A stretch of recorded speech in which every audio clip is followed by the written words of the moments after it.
Tidak usah diragukan lagi karena kompos ini sangat sakti luar biasa sahabat. Jadi ketika sahabat memiliki banyak kompos, maka banyak tanaman yang akan subur di tempat sahabat menanam. Ya.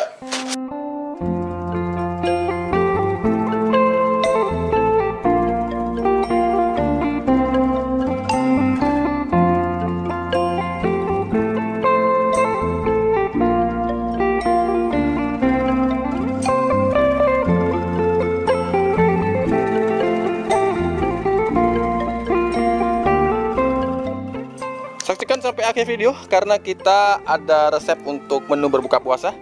Jadi sahabat yang memiliki jagung di rumah, kita bakal bikin satu menu tradisional khas Bali yang bisa sahabat gunakan nanti sebagai inspirasi untuk menu berbuka puasa. Kompos, masih banyak yang belum menyadari di luar sana bahwa kompos merupakan salah satu elemen terpenting bagi kita para pekebun organik agar bisa menghasilkan kebun organik yang produktif. Selamat sore sahabat, pada video di sore hari ini sahabat, Beli akan mengupas masalah kompos. Bagaimana cara Beli membuat kompos dalam jumlah yang banyak agar bisa mensuplai kompos dari waktu ke waktu, dari hari ke hari, minggu ke minggu, bulan ke bulan, bahkan dari tahun ke tahun. Kapan waktu terbaik untuk membuat kompos? Jawabannya adalah setiap hari sahabat. Karena apa? Karena dengan membuat kompos setiap hari, itu artinya kita membuat stok untuk setiap hari kita berkebun dan sepanjang tahun kita tidak akan pernah kehabisan kompos. Dan dengan mengkomposkan setiap hari, maka pekerjaan membuat kompos tanda kutip itu gak akan terasa. Itu seperti kegiatan yang rutin yang merupakan satu kesatuan dari paket kita dalam berkebun organik. Jadi Beli sendiri sudah menganggapnya bukan membuat kompos, tapi merupakan kegiatan yang memang sudah setiap hari Beli lakukan agar Beli selalu tersedia kompos, bahan organik yang membuat tanah Beli tetap hidup. Nah, kemudian apa bahan kompos? Nah, bahan kompos pada umumnya Beli tidak pernah pilih-pilih sahabat. Jadi apapun yang bisa, bahan organik yang bisa membusuk, yang bisa terurai, Beli akan masukkan ke tempat Beli membuat kompos seperti itu.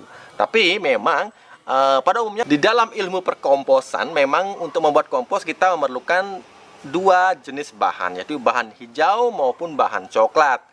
Ini berkaitan dengan yang hijau, ini disebut sebagai bahan yang dominan nitrogen, coklat itu dominan karbon. Apa itu bahan kompos hijau? Bahan kompos hijau tentu saja yang warnanya hijau sahabat.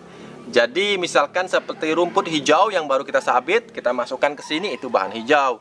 Kemudian juga ada dedaunan segar, pucuk-pucuk daun segar yang warnanya masih hijau, kita masukkan di sini, itu juga unsur N yang ditambahkan. Juga kopi, jangan salah, walaupun kopi maksud Beli itu limbah kopi, sisa dari serbuk kopi yang setelah direbus, itu bisa sahabat masukkan, itu menjadi unsur N meskipun warnanya itu nggak hijau tapi warnanya hitam. Juga ada kotoran ternak sahabat, kohe yang masih segar, itu adalah unsur N apabila kita masukkan ke sini. Juga ada urin, bisa ada urin sapi, urin kelinci, urin kambing yang sahabat bisa masukkan juga ke dalam tempat kita membuat kompos. Itu juga memenuhi dari unsur N atau kita sebut sebagai bahan hijau. Kemudian bahan coklat. Bahan coklat yang mewakili unsur karbon. Nah, di sini sahabat tentu saja Beli akan rekomendasikan pertama itu adalah serbuk kayu.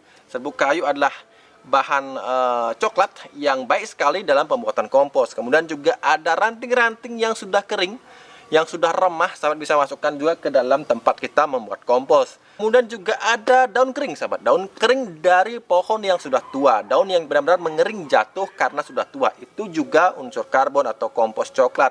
Kemudian juga ada arang dan abu. Nah, arang dan abu juga sahabat bisa masukkan ke dalam tempat sahabat membuat kompos, dan itu juga mewakili unsur coklat seperti itu. Kemudian juga ada kertas kardus sahabat. Kertas kardus ini juga bisa kita gunakan sebagai salah satu bahan untuk membuat kompos. Akan tetapi pilih kardus yang nggak ada bacaannya sahabat ya.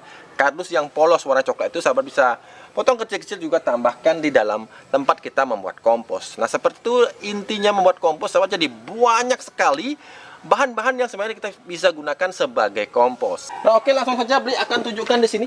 Ini salah satu dari pojok kompos yang Beli miliki di kebun sebenarnya.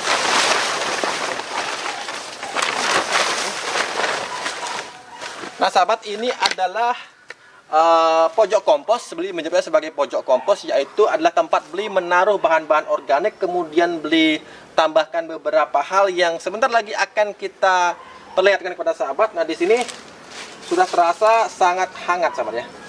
Jadi ketika kaki Beli menyentuh komposnya terasa banget di paha ini terasa banget hangatnya sahabat. Ya karena ini sudah lembab dan kemarin baru saja kita tambahkan POC sahabat ya. Nah seperti ini sahabat. Nah seperti ini sahabat ya. Jadi usahakan keadaan selalu lembab sahabat. Jadi untuk bahan hijau, bahan coklat, jangan terlalu ambil pusing mengenai berapa persen coklat, berapa persen hijau. Jadi keduanya ada, pasti kompos itu akan aman. Bahkan kadang-kadang ketika kita membuat kompos dari rumput hijau saja dan juga kompos dari daun kering saja, itu juga baik untuk media tanam kita. Karena semuanya adalah bahan organik yang sudah terdekomposisi. Jadi kalau sahabat ingin membuat kompos yang sempurna seperti ini sahabat, kompos yang berpaduan antara karbon dan nitrogen. Jadi seperti ini sahabat bisa lihat. Di sini ada bahan hijau, juga ada bahan coklat dan ini pun lembab. Kemudian sahabat bisa lihat di sini fungi sudah mulai tumbuh seperti itu sahabat ya. Yang putih-putih ini, nah ini salah satu sinyal bahwa kelembabannya sudah kita dapatkan sahabat.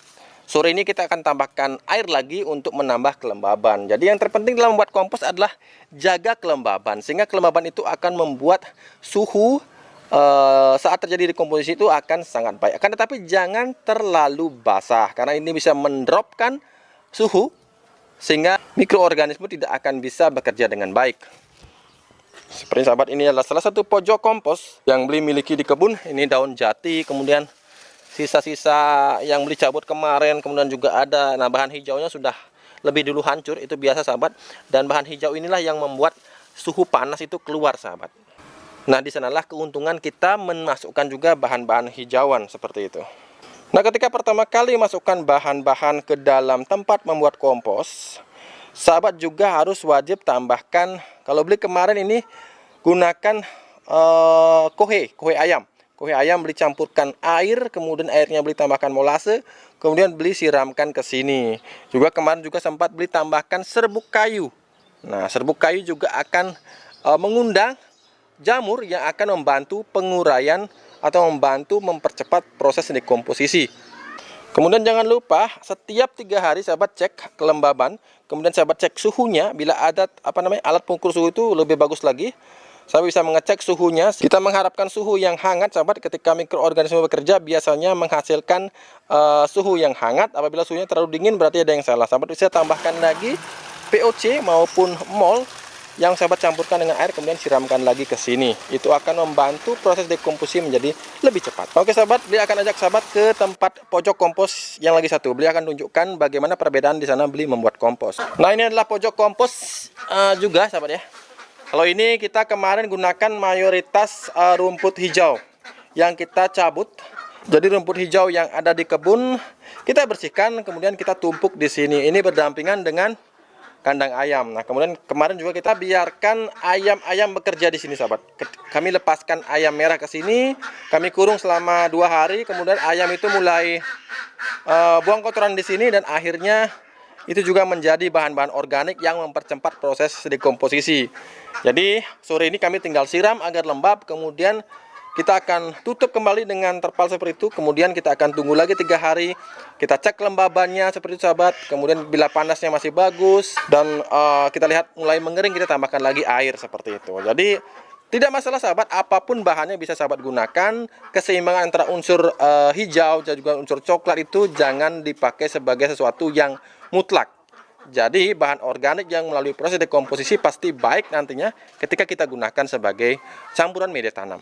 Nah kemudian juga sahabat yang punya ternak, sahabat bisa manfaatkan ternak sahabat untuk sebagai mesin pembuat kompos.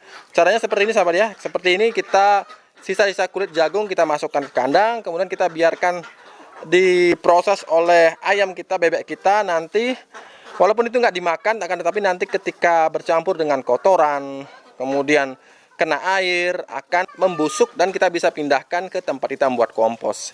Ini sangat membantu mempercepat proses dekomposisi sahabat.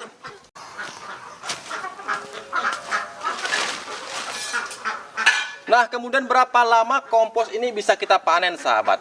Bila sahabat menggunakan metode kompos konvensional seperti ini sahabat yang beli lakukan, karena ini adalah metode kompos yang cenderung relatif santai, kita menambahkan setiap hari bahan organik, kemudian setiap bulan kita aduk seperti itu, kita balik yang di atas jadi di bawah seperti itu sahabat ya.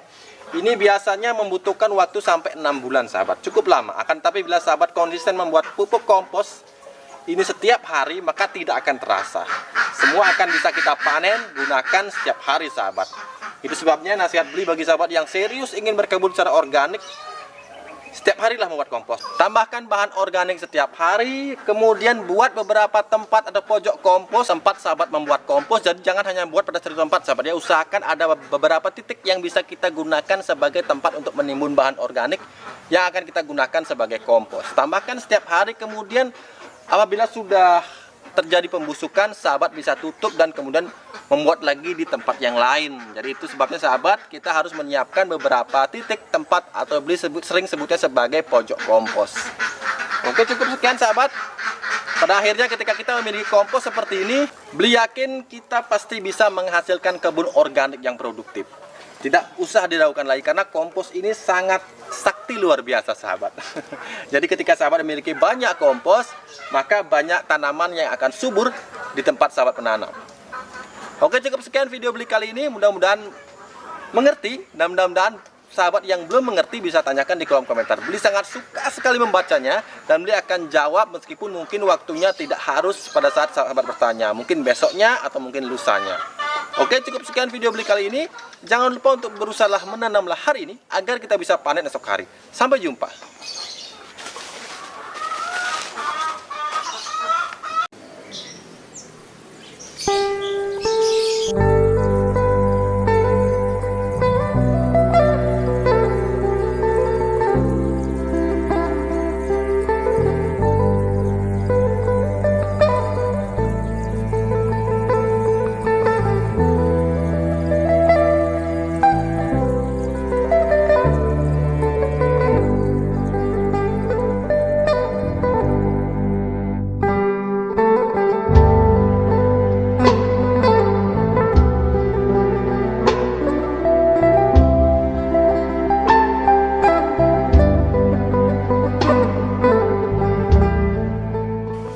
Nah sahabat, seperti yang dijanjikan tadi, inilah salah satu resep yang bisa sahabat gunakan sebagai referensi untuk berbuka puasa nanti. Nah ini namanya ketan jagung. Kalau di Bali biasanya kita gunakan ketan, kemudian kelapa parut, kemudian juga ada jagung. Kemudian nanti ketika sudah matang seperti ini, kita kasih gula merah seperti ini sahabat. Nah, gula merah seperti ini, kita gunakan jagung ketan dan juga jagung kuning seperti ini. Jadi di mix jagung ketan yang warnanya putih, jagung ini yang kuning juga kita gunakan. Jadi dua jenis jagung kita tanam di kebun, keduanya kita gunakan. Kemudian sekarang kita tambahkan gula merah atau gula Jawa. Nah, seperti itu sahabat. Ini menjadi salah satu referensi menu dari Beli. Mudah-mudahan bisa sahabat bikin di rumah dan digunakan ketika nanti waktu berbuka puasa. Sahabat bisa lihat jagungnya kuning sekali sahabat ya. Sangat-sangat kuning sahabat. Warnanya kuning keemasan luar biasa. Nah inilah salah satu manfaat kita berkebun sahabat. Kita mendapatkan bahan-bahan yang fresh, yang organik dan sehat. Kita bisa gunakan setiap hari, kita bisa panen setiap hari. Sehingga tidak salah Beli mengatakan jangan lupa menanamlah hari ini agar kita bisa panen esok hari.